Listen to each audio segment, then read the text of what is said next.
Hi friends.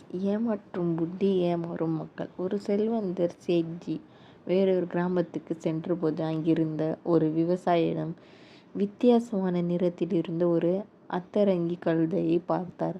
அந்த கழுதையை பார்த்தவுடன் அவருக்கு ஒரு யோசனை தோன்றியது. அதை அந்த விவசாயியிடம் இருந்து 500 ரூபாய்க்கு விலைக்கு வாங்கினார்.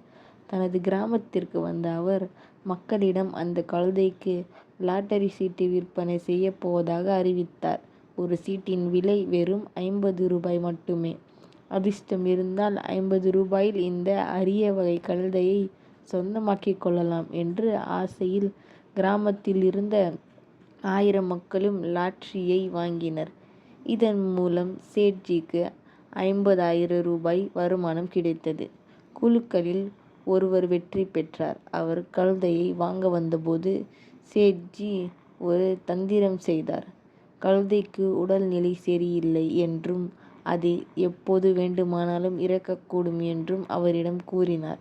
அதற்கு பதிலாக தான் கழுதையை வாங்கிய விலையை விட 2 மடங்கு அதிகமாக, அதாவது 1000 ரூபாயை அவரிடம் கொடுத்தார். 50 ரூபாய் கொடுத்த அந்த நபரும் 1000 ரூபாய் கிடைத்த மகிழ்ச்சியில் அங்கிருந்து சென்றார்.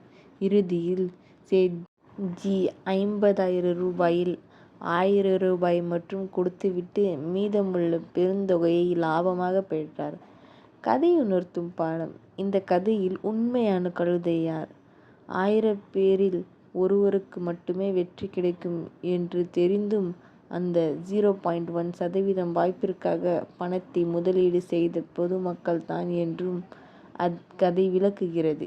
இன்றைய காலத்தில் ஃபேண்டசி ஆப்ஸ் மற்றும் அதிர்ஷ்ட விளையாட்டுகளில் மக்கள் தங்கள் நேரத்தையும் பணத்தையும் இழப்பதையும், இதன் மூலம் அந்த நிறுவனத்தின் உரிமையாளர்கள் மட்டுமே பெரும் லாபம் அடைவதையும் இக்கதை எச்சரிக்கிறது.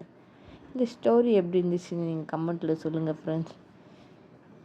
இப்படியெல்லாம் ஏமாறாதீங்க ஃப்ரெண்ட்ஸ், உஷாராயிருங்க. நம்ம வீடியோ லைக் ஷேர் பண்ணி நம்ம சேனலை சப்ஸ்கிரைப் பண்ணிக்கோங்க ஃப்ரெண்ட்ஸ். பாய்.